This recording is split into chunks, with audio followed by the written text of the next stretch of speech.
Jai Hind everyone. We today are here with our new video on serious new pattern in English. आप में से जिसने भी serious 1 2024 दिया होगा ये नोटिस किया होगा कि इंग्लिश के पेपर में कुछ न्यू सेक्शंस उन्होंने ऐड किए हैं यूपीएससी ने.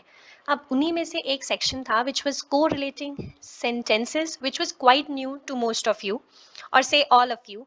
पर अगर आपको नॉलेज होगी, आपकी प्रैक्टिस होगी, तो अगर वही सेक्शन फिर से कवर किया जाता है जिसकी पॉसिबिलिटी है that it will again be covered in series 2 2024, तो आप उसकी प्रैक्टिस करके जाएंगे और आपको पता होगा कि उसे अप्रोच कैसे करना है. So we are here to discuss that approach and do some practice questions.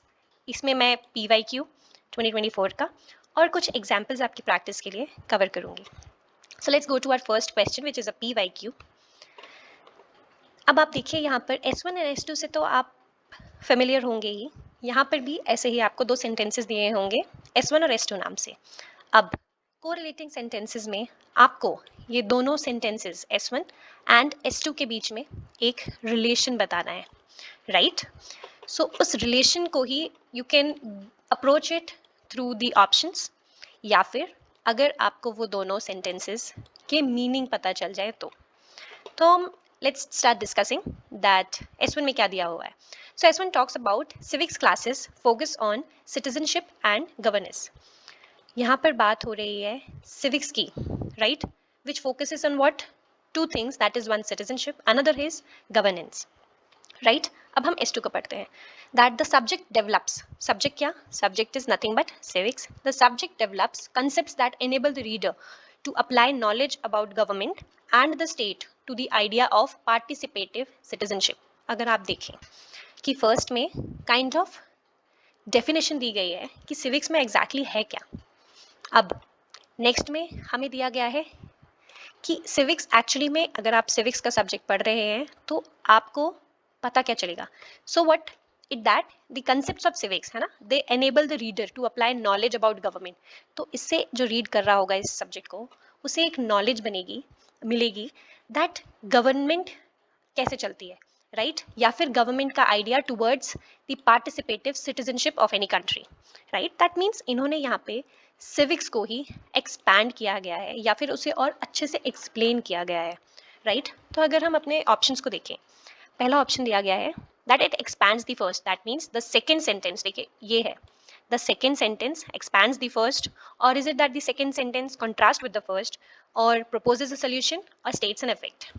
तो अगर इनके मीनिंग देखें, एक्सपेंशन इज नथिंग बट और इन्फॉर्मेशन प्रोवाइड करना. तो इज इट दैट सिविक्स के बारे में और इन्फॉर्मेशन S2 में दी गई है, राइट? तो ऑप्शन यहाँ पर करेक्ट होगा that S1 expands the first, sorry, S2 expands the first sentence, right? S2 is nothing but the expansion of S1, right? तो आंसर है यहाँ पर हमारा ऑप्शन ए. अब हम देखते हैं कंट्रास्ट में क्या बात होती है. कंट्रास्ट का मतलब होता है कि अगर कोई चीज़ कुछ डिफरेंट बता रही हो then what we have said earlier. अगर हमने एक बात बोली, right, you are having a conversation with someone, आपने उन्हें कुछ बताया, देन आप उसके बाद एडअप करते हुए कुछ और बताएं उसके बारे में, राइट? कुछ something which is different to it. मैं आगे एग्जाम्पल के थ्रू आपको समझाऊंगी, बट यहाँ पर हम एक डिफरेंस की बात करते हैं जो आपके फर्स्ट सेंटेंस में होगा, then the second sentence, that is S1 and S2 की बात हो रही है. प्रपोजल्स अ सोल्यूशन में हम यहाँ पर क्या बात करेंगे कि S2 में एक सोल्यूशन हमने बताया है रिगार्डिंग व्हाट? S1 में किसी चीज़ की बात हुई है, उसका सोल्यूशन हम दे रहे हैं S2 में. Same goes here in option D कि इफेक्ट में क्या कवर होगा कि S1 में किसी बात को बोला गया, अब वो कैसे इफेक्ट करेगी, डिफरेंट हो सकता है डिफरेंट चीज़ों को, उस पर उसका इफेक्ट क्या होगा वो बात की जाएगी S2 में. अगर हमको रिलेशन इनमें से कुछ भी मिलता है, आप आंसर उसके अकॉर्डिंग ही टिक करेंगे. तो इसके लिए आपको नॉलेज होनी पड़ेगी. पहले आपको दोनों सेंटेंसेस को, बोथ S1 एंड S2, इसे बहुत ही ध्यान से पढ़ना पड़ेगा. So if you are all conscious and completely aware, आप उसका मीनिंग समझ पाएंगे and you will be able to understand कि पूछा क्या गया है, उसके according you can give your answer easily. So let's practice the next question. यहाँ पर आप देखें S1 में क्या बोला जा रहा है that China has made rapid economic strides but at the cost of democracy.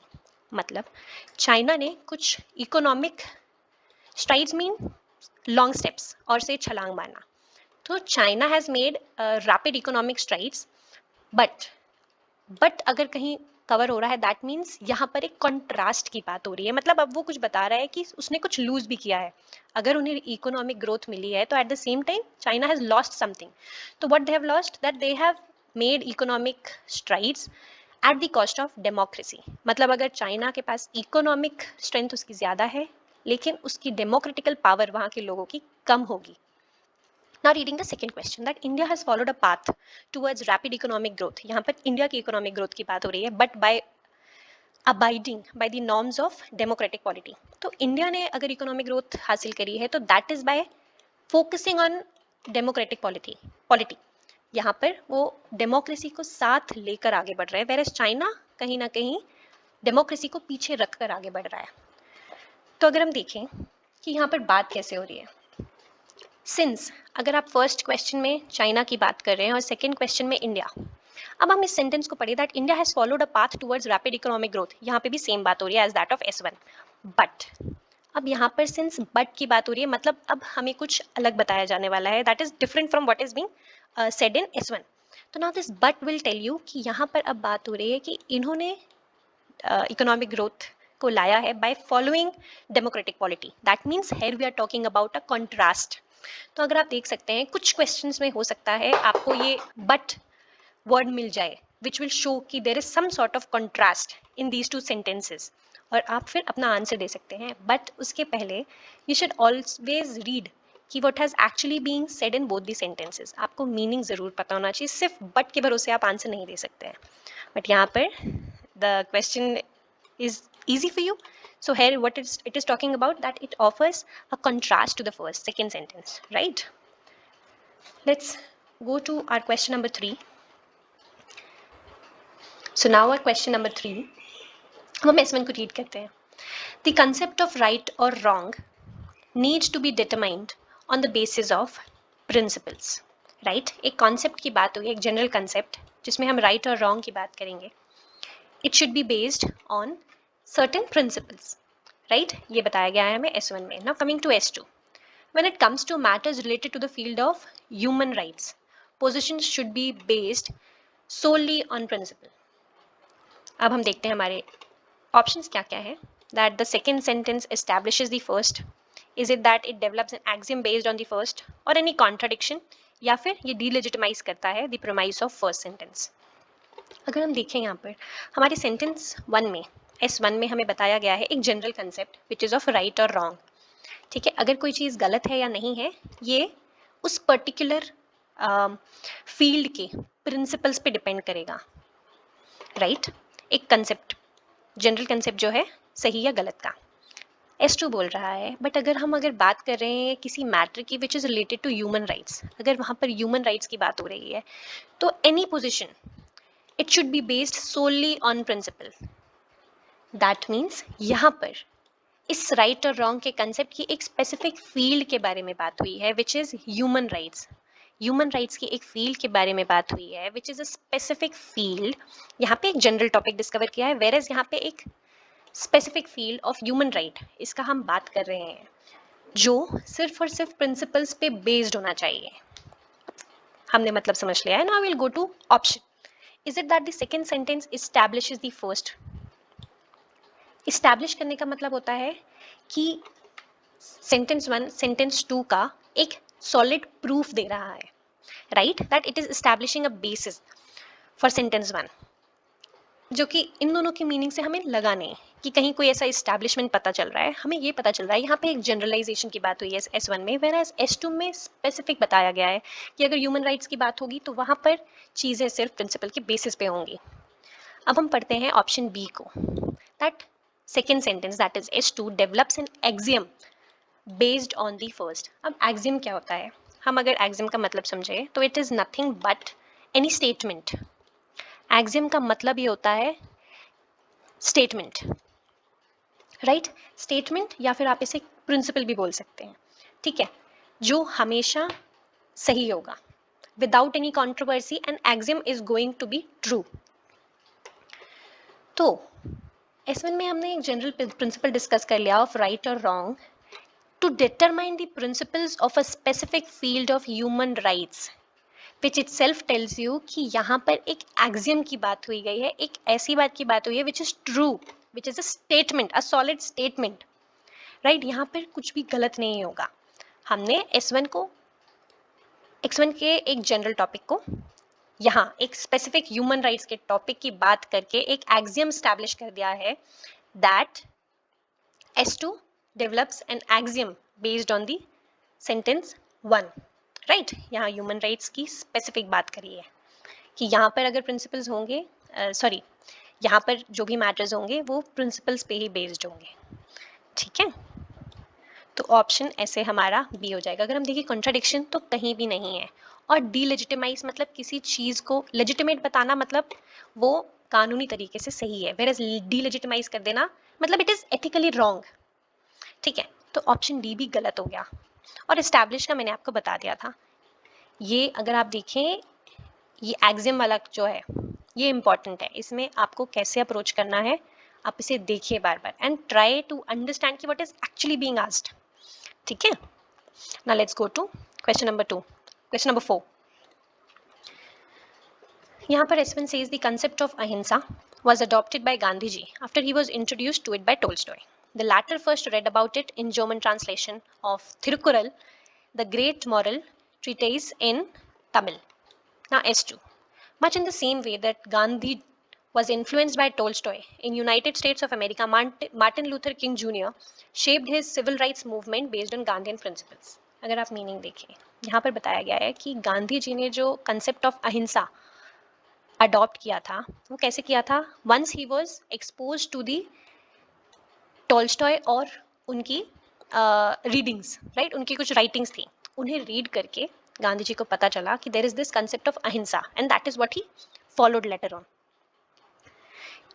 Similarly S2 में हमें क्या बताया गया है दैट द सेम वे जिसमें गांधी जी को इन्फ्लुएंस किया था टोल्स्टॉय में, हमारे US में मार्टिन लूथर किंग जूनियर को इंस्पायर किसने किया था, गांधीयन प्रिंसिपल्स ने। दैट मीन्स यहाँ पर गांधी जी को इंस्पिरेशन मिल रहा है टोल्स्टॉय से, वेयर एज हमारे मार्टिन लूथर किंग जूनियर को इंस्पिरेशन मिल रहा है गांधी जी से, या फिर बोल दीजिए गांधीयन प्रिंसिपल से। तो अगर हम देखें तो हमें डिफरेंस क्या मिला दोनों में, एक रिलेशन हमने क्या नोटिस किया दैट दोनों जगह पे एक इंस्पिरेशन मिल रहा है, राइट। जैसे यहाँ पर गांधी जी को इंस्पिरेशन मिला है टोल्स्टॉय से, यहाँ पर हमारे मार्टिन लूथर को मिला है इंस्पिरेशन गांधी जी से। अब हम आते हैं अपने क्वेश्चंस, ऑप्शंस पढ़ेंगे। Is it that the second sentence counters the first, हमें एक रिलेशन मिला है इनके बीच में, काउंटरिंग कहीं नहीं हो रही है, कहीं कोई अलग बात या उल्टी बात नहीं कही है यहाँ पर, right. Is it that the second sentence defends the premise of first, that means कोई डिफेंडिंग स्टेटमेंट हमको अगर S2 में दिया गया हो, S1 में दिया गया हो, S2 से ऐसा भी कुछ नहीं है। हमें जो मिला है it provides an analogy for the first. अगर हम देखिए what is analogy, analogy is nothing but some relation between two statements. यहाँ पे बात हो रही है इंस्पिरेशन की, और दो अलग अलग एग्जाम्पल्स दिए हैं, इंस्पिरेशन ऑफ गांधी जी और यहाँ पर inspiration of Martin Luther king junior. तो इन दोनों के बीच में एक एनालॉजी है which is of inspiration, that means the second centre provides an analogy for the first, right. Analogy का खुद का मतलब ही होता है कोई कंपैरिजन करना या फिर कोई सिमिलैरिटी ढूंढना, तो इन दोनों में इस इंस्पिरेशन की ही सिमिलैरिटी हमने नोटिस करी, तो answer will be C. Let's go to our next question. Here the best ever cricket captain India has ever had is XYZ. S2 says as a captain, XYZ has won considerably more matches for India than any other captain. तो अगर हम देखें यहाँ पर बात हो रही है क्रिकेट के बेस्ट एवर क्रिकेट के कैप्टन की जो इंडिया को अभी तक मिला है, दैट इज XYZ, इस नाम का एक कैप्टन है, तो उसका ये तारीफ हो रही है कि India has ever got a best ever cricket captain who is XYZ। अब S2 में बात हो रहा है that as a captain XYZ has won considerably more matches for India than any other captain, मतलब यहाँ पर कहीं ना कहीं उनकी बात हो रही है, मतलब एक एविडेंस हमें प्रोवाइड किया जा रहा है, ठीक है, कि अगर वो बेस्ट एवर कैप्टन है तो क्यों है, उस वाई का आंसर हमें मिल रहा है S2 में, कि क्यों XYZ को बेस्ट एवर क्रिकेट कैप्टन बोला गया है, because he has won more matches for India than any other captain. उनसे ज्यादा मैचेस किसी ने जीते ही नहीं है, इसीलिए। ठीक है, it's like a you have been given an evidence in sentence 2 to sentence 1। Now let's read कि ऑप्शन कौन सा करेक्ट होगा। यहाँ पे बात हुई है पहली बात में कि second sentence that is S2 rebuts the first. Second is that is the S2 is the premise for the first, or is it that S2 contrast with the first? आप देखिए, contrast ऑप्शन तो बिल्कुल गलत होगा, कहीं कोई contrast की बात नहीं हुई है। ठीक है, यहाँ पर बात हुई है इज इट दैट रिबट कर रहा है, या एक प्रीमाइस इस्टेब्लिश कर रहा है, या फिर डाइल्यूट कर रहा है। उसके पहले I would like to tell you कि ये तीन चीज़ों का, इन तीन का मतलब क्या है। तो अगर हम एग्जाम्पल देखें कि रिबट का मतलब क्या होता है, तो रिबट का मतलब है दैट डायरेक्टली चैलेंज या फिर कॉन्ट्राडिक्ट करना, द सेम मीनिंग। रिबट का मतलब होगा डायरेक्टली चैलेंजिंग और कॉन्ट्राडिक्टिंग। तो क्या हमने ऐसा देखा है यहाँ पे कि S2 कॉन्ट्राडिक्ट कर रहा है या फिर चैलेंज कर रहा है S1 को? नहीं, rather it is providing an answer to that why कि भाई XYZ को बेस्ट एवर क्रिकेट कैप्टन बोलते क्यों है। तो ये रिबट तो कर नहीं रहा है, कोई चैलेंज नहीं हो रहा है यहाँ पे, किसी कॉन्ट्राडिक्शन की बात नहीं हो रही है। तो ये ऑप्शन हो जाएगा हमारा इनकरेक्ट, सेकेंड ऑप्शन। यहाँ पर हम बात कर रहे हैं प्रीमाइज की। तो प्रीमाइज इस प्रोवाइड करना, दैट मीन्स सेकेंड सेंटेंस ने एक प्रीमाइज दे दिया है, दैट मीन्स एक ग्राउंड दे दिया है S1 को, या फिर जो मैंने बोला था कि एक वाई का आंसर मिल गया है कि XYZ को बेस्ट एवर क्रिकेट कैप्टन क्यों बोला जाता है, उसके लिए एक ग्राउंड दिया गया है कि क्योंकि XYZ से ज़्यादा मैचेस किसी ने जीते ही नहीं है, इसलिए हमने उन्हें best ever cricket captain consider कर लिया। That means it has established a premise or say a ground for the first sentences. तो this will be our answer. Not talking about contrast, contrast गलत हो गया था, कोई उल्टी बात या कोई भी कंट्रास्टिंग बात इसमें हुई नहीं है। अब हम डाइल्यूशन की बात करें कि क्या डाइल्यूट किया गया। किसी भी चीज़ को हम डाइल्यूट क्यों करते हैं, उसकी सी एक बायो में आप पढ़ते होंगे, किसी एसिड को डाइल्यूट क्यों करते हैं, उसका इफेक्ट कम करने के लिए। सिमिलरली क्या S2 को हमने S1 का इफेक्ट कम करने के लिए बोला है? नहीं, यहाँ पे ऐसा कुछ भी नहीं है, रादर ये तो S2 एक सपोर्ट कर रहा है और बता रहा है हमें उसके बारे में, तो यहाँ पे किसी डाइल्यूशन की बात नहीं हो रही है।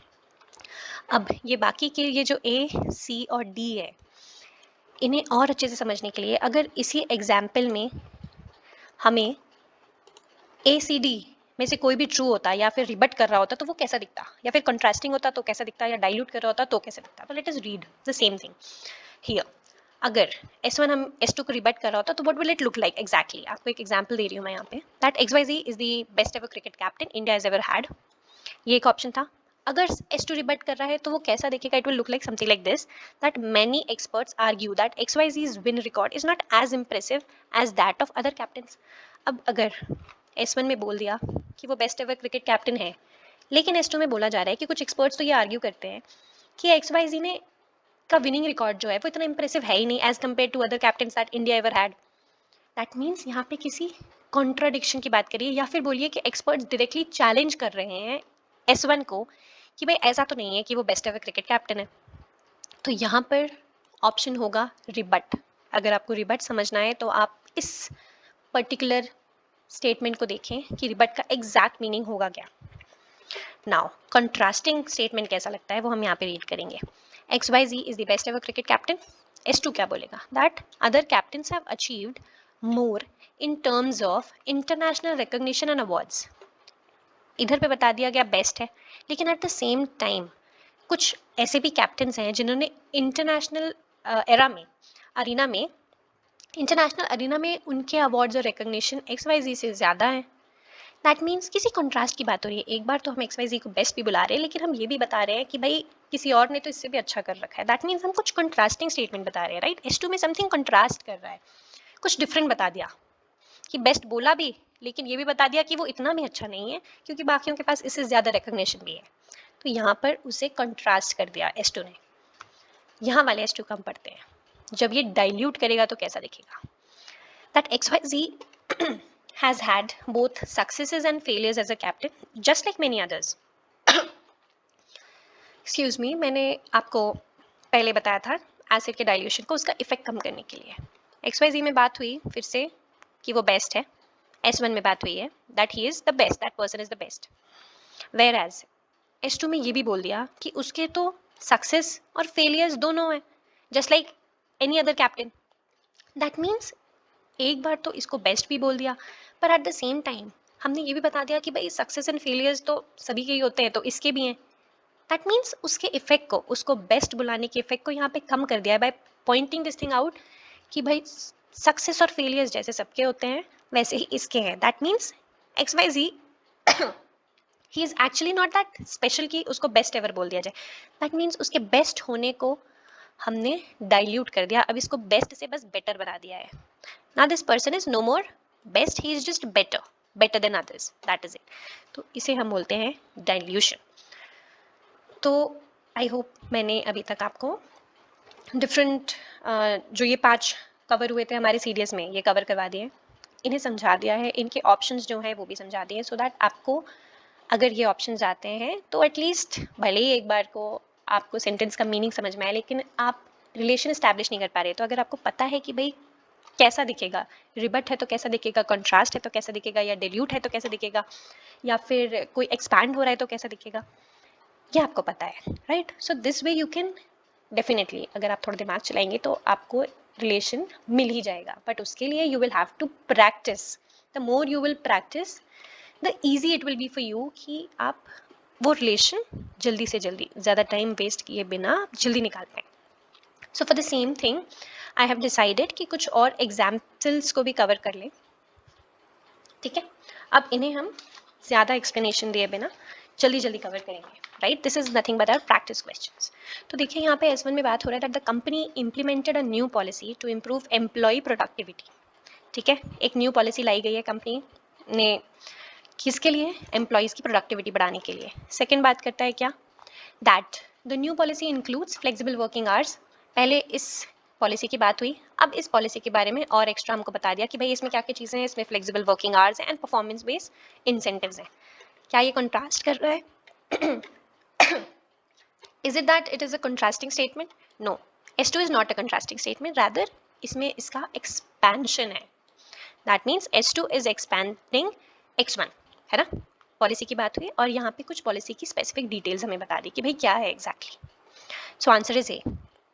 Let's go to our next question, that regular exercise has been shown to improve mental health। Regular exercise करेंगे तो ऐसी स्टडीज में हमें ऐसे रिजल्ट्स मिले हैं that it improves the mental health. Second, people who exercise regularly are less likely to suffer from depression and anxiety। That means पहले तो हमने एक डिस्क्रिप्शन दे दिया बेसिक सा कि भाई एक्सरसाइज करेंगे रेगुलरली तो मेंटल हेल्थ अच्छी होगी, एंड जो लोग एक्सरसाइज करते हैं they suffer less likely suffer from depression and anxiety. मतलब अगर एक्सरसाइज किया है तो ये इम्प्रूव हो रहा है, लोगों ने जिन्होंने एक्सरसाइज किया है ये कम सफ़र कर रहे हैं। मतलब एक कॉज और एक इफेक्ट बताया गया। That means S2 is telling nothing but S2 is an effect. पहले एक डेफिनेशन दी है S1 में कि रेगुलर एक्सरसाइज करेंगे तो स्टडीज़ ने मिला है कि मेंटल हेल्थ अच्छी होगी। तो अब जिन लोगों ने रेगुलर एक्सरसाइज करी उन्हें डिप्रेशन और एंजाइटी कम हुआ। That means it is telling us an effect कि रेगुलर एक्सरसाइज को किया तो उसका इफेक्ट मिला है क्या, less depression and less anxiety. तो अगर आप में से कोई भी डिप्रेशन एंजाइटी से जूझ रहा है, if any of you are going through it, then please do start some exercises or yoga poses, anything you like, but do it, right? So S2 is stating an effect to S1. Let's go to our next question. Many people prefer to shop online for convenience, just like you and me। हम सब convenience के चक्कर में online shopping करते हैं और बहुत पैसा बर्बाद कर देते हैं। S2, however, some still enjoy the experience of visiting physical stores। अब देखिए जैसे मैंने आपको फर्स्ट क्वेश्चन या सेकंड क्वेश्चन में बताया था उस बट का यूज, वो एक कंट्रास्टिंग स्टेटमेंट को बताने के लिए यूज किया था। सिमिलरली हाउएवर, ऐसे कुछ words they all are contrasting words, है ना। इनसे हमें पता चलता है कि किसी कंट्रास्ट की बात हो रही है, कि कुछ लोग तो प्रेफर करते हैं, मतलब बहुत सारे लोग हैं जो प्रेफर करते हैं ऑनलाइन शॉपिंग करना, बट स्टिल S2 अपोज करके बोल रहा है still there are some people कि वो एंजॉय करेंगे कि भाई विंडो शॉपिंग करें, फिजिकल स्टोर्स में जाके नुक्कड़ नुक्कड़ छान के हम एक एक चीज निकालेंगे। तो this has been told in S2। तो यहाँ पर क्या एक कंट्रास्ट की बात हो गई, तो इसका आंसर हो गया कंट्रास्ट। एक्सपैंड गलत हो जाएगा, कोई सोल्यूशन भी नहीं दिया है और कोई ऐसा इफेक्ट भी नहीं दिख रहा है, तो ये तीनों चीजें भी गलत होगी। Next question, the city government plans to reduce traffic congestion. Traffic congestion के लिए भाई गवर्नमेंट ने एक प्लान बनाया है, ठीक है, उसे कम करने के लिए। S2 बता रहा है that they have proposed building additional public transportation roots.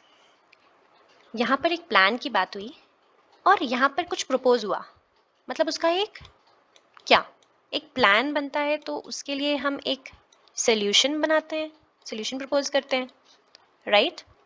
सो यहाँ पर यही हुआ है, गवर्नमेंट का प्लान था to reduce traffic congestion and hence they proposed कि एडिशनल पब्लिक ट्रांसपोर्ट रूट्स अगर हम बना दें तो कंजेशन सिटी में कम हो जाएगा। That means it is telling us कि एक सोल्यूशन दे दिया गया है, राइट। हमारे प्लान का सोल्यूशन दिया गया है S2 में, that means S2 proposes solution to S1।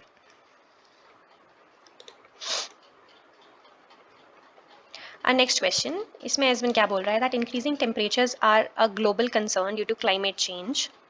ठीक है, यहाँ पर क्लाइमेट चेंज की बात हुई है, किसके कारण, इंक्रीजिंग टेम्परेचर्स के कारण।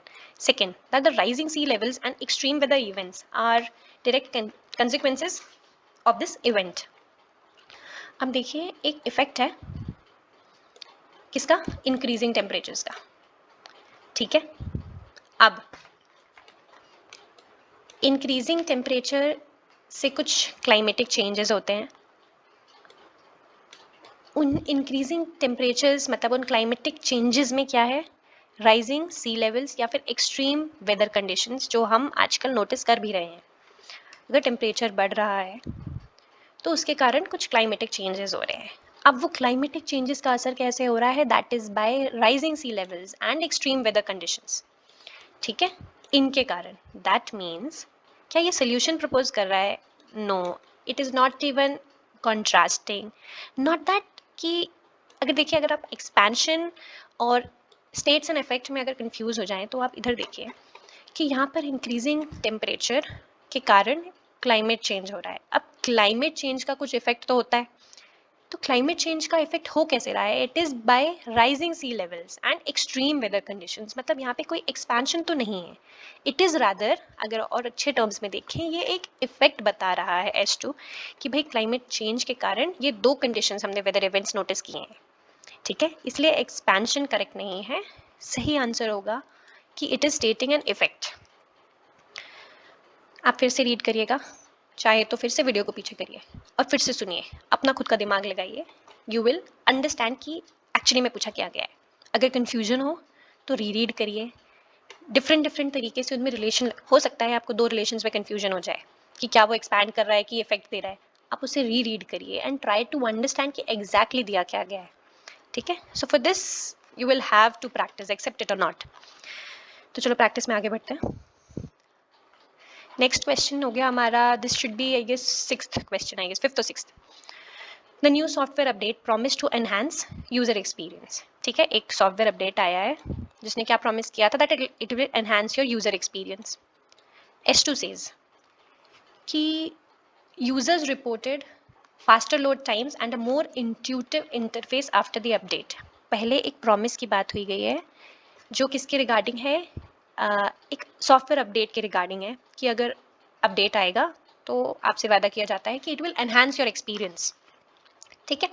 अब जब आ चुका है हमारा सॉफ्टवेयर, अब लोगों ने उसको यूज़ किया और क्या बताया कि भाई लोड टाइम जो है, जो चीज़ों को लोड होने में टाइम लगता था वो बढ़ गया है, मतलब सॉरी कम हो गया है, तो चीज़ें इजीली लोड हो रही हैं। अब जो इंटरफेस है it is more intuitive, right ना, it has become better for us. जिस एनहांसिंग की बात हुई थी अपडेट के पहले कि yes we will enhance all these features for you, वो एनहांस होकर मिल गया है, लोगों ने उसे यूज़ किया है और अपने एक्चुअल एक्सपीरियंसेस को बताया है, ठीक है। तो अगर यहाँ पे देखें तो यहाँ पे भी कहीं एक्सपेंशन नहीं हो रहा है, यहाँ पे भी समथिंग लाइक इफेक्ट की बात हो रही है कि भाई पहले अपडेट आने के पहले का प्रॉमिस, अब अपडेट जब असली में आ गया तो क्या लोगों ने नोटिस किया, उसका क्या इफेक्ट हुआ लोगों पे, दैट इज बीइंग कवर्ड। सी, अब अगर आपको पहले कंफ्यूजन थी तो यहाँ पर हो जानी चाहिए सॉल्व। यहाँ पे कोई सोल्यूशन भी नहीं मिला है, यहाँ पे किसी कंट्रास्ट की बात भी नहीं है और एक्सपेंशन नहीं है। Expansion is nothing but generally किसी चीज़ को और आगे डिटेल में एक्सप्लेन करना। यहाँ पर कॉज और इफेक्ट की बात हो रही है, that is why S2 is stating an effect to S1. Okay, let's move on to our next question. The book provides a comprehensive overview of modern architecture. ठीक है, किसी बुक की बात हो रही है जिसमें क्या है, किस बारे में दिया गया है, it is regarding modern architecture. S2 says that it covers various styles, techniques and key figures. अब ये आई गेस आपके लिए इजी हो जाना चाहिए कि यहाँ पर एक बुक के बारे में हुई कि this book is providing comprehensive overview of modern architecture. और उसमें क्या क्या है, उसमें और है कुछ स्टाइल्स हैं, कुछ टेक्निक्स हैं और कुछ की फिगर्स हैं हमारे आर्किटेक्चर फील्ड की. That means simply it is बस एक्सपैंडिंग S1. एक बुक की बात हुई है ना, उसके बेसिक डिटेल के आर्किटेक्चर के बारे में है, फिर उसके बारे में कुछ और बात भी करी गई कि उसमें कुछ स्टाइल्स हैं, टेक्निक्स हैं, कुछ की फिगर्स हैं हमारे फील्ड को कवर करते हुए. तो यहाँ पर एक्सपेंशन हो रहा है. Let's move on to our next question कि the economic recession led to widespread job losses. Second, as a result many families struggle to meet their basic needs. यहाँ पर इकोनॉमिक रिसेशन की बात हो रही है. ठीक है, कि जैसे ही रिसेशन हुआ उसके कारण कुछ लॉसेस हुए हैं. अब एज अ रिजल्ट, अब आप देखिए, अब यहाँ पर ये टर्म ही मेंशन कर दिया गया है कि उसका रिजल्ट क्या हुआ. रिजल्ट मीन्स उसका इफेक्ट क्या हुआ. आप ये भी नोट कर सकते हैं कि भाई ऐसा कुछ ज़रूरी नहीं है कि ऐसा होगा तो ऑप्शन डी ही करेक्ट होगा, बट येस सर्टेन ऐसे छोटे छोटे हिंट्स ना आपको हेल्प करेंगी to better understand the sentences. अगर आपको मीनिंग समझ में नहीं भी आ रहा है तो आपके छोटे छोटे जो ये सेंटेंसेस हैं, ऐसे फ्रेजेस वगैरह हैं ना इसमें, आप इन्हें देख के भी समझ सकते हैं कि एग्जैक्टली भाई बोल क्या रहा है. रिसेशन आया तो रिसेशन के कारण कुछ जॉब लॉसेस थे. अब उस जॉब लॉस के कारण क्या हुआ कि कुछ फैमिलीज थी, बहुत सारी ऐसी फैमिलीज थी that they even struggle to meet the basic needs. That means economic recession का इफेक्ट पड़ा डायरेक्टली किस पर, हमारी फैमिलीज पर, that they were not even able to meet the basic needs. तो option D will be correct. Let's move on to our second last question, that the committee was divided on how to address the budget shortfall. एक committee की बात हो रही है, ये divide होगी किस चीज़ पर, that how to address the budget shortfall. इस पर कि बजट में जो कमी आ रही है भाई इसको कैसे एड्रेस करना है, आप कैसे इसको अप्रोच करेंगे कि बजट की कमी पड़ रही है. Some members suggested raising taxes while others advocated for spending cuts. अब इसमें बता दिया है कि कुछ लोगों ने तो ये बोल दिया कि भाई टैक्स बढ़ा दो और कुछ ने बोला कि भाई आप कटिंग शुरू कर दीजिए बजट में, then only you will be able to manage everything. तो अगर देखा जाए, अगर कमिटी में डिवीजन हुआ है दैट मीन्स हर इंसान किसी अलग बात को कर रहा है. यहाँ पे एक ग्रुप है पीपल जो बोल रहे हैं टैक्सेस बढ़ा दो, यहाँ पे ग्रुप ऑफ लोग हैं जो बोल रहे हैं कि कट शुरू कर दो. That means people are divided. अब हमारी एक कमेटी बनी है, उसमें लोग छोटे छोटे ग्रुप्स बना चुके हैं and there all are telling their own suggestions, they are giving their suggestions. मतलब हर किसी का एक अपोजिंग सजेशन है. ठीक है, ये बोल रहे हैं कट करना है, ये बोल रहे हैं टैक्स बढ़ाना है. दैट मीन्स कहीं ना कहीं चीज़ें आपस में कंट्रास्ट करेंगी. कमेटी में अगर डिवीजन होगा तो लोग डिबेट करेंगे. डिबेट क्यों होगा, क्योंकि उनके थॉट्स जो हैं, उनके सजेशंस तो हैं, they are actually contrasting. So our answer will be option B. Let's move on to our last question of the day. Here S1 says proper time management can lead to increased productivity. अगर आप अच्छे से time management करेंगे तो it will increase your productivity. Second, by providing tasks and avoiding procrastination, individuals can achieve more in less time. Options पढ़िए पहले. क्या यहाँ पे कुछ contrast हो रहा है? नहीं. क्या कोई सोल्यूशन दिया गया कि प्रॉपर टाइम मैनेजमेंट के बारे में कि भाई आप प्रोडक्टिविटी बढ़ा रहे हैं तो इसका एक सोल्यूशन दिया जाए कि कैसे आप प्रोडक्टिविटी बढ़ाएंगे? शायद हो सकता है.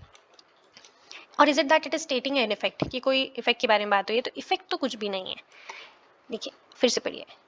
S1 में दिया गया है that proper time management can lead to increase productivity, कि अगर प्रॉपर टाइम मैनेजमेंट हो रहा है तो it will things will be more productive for you.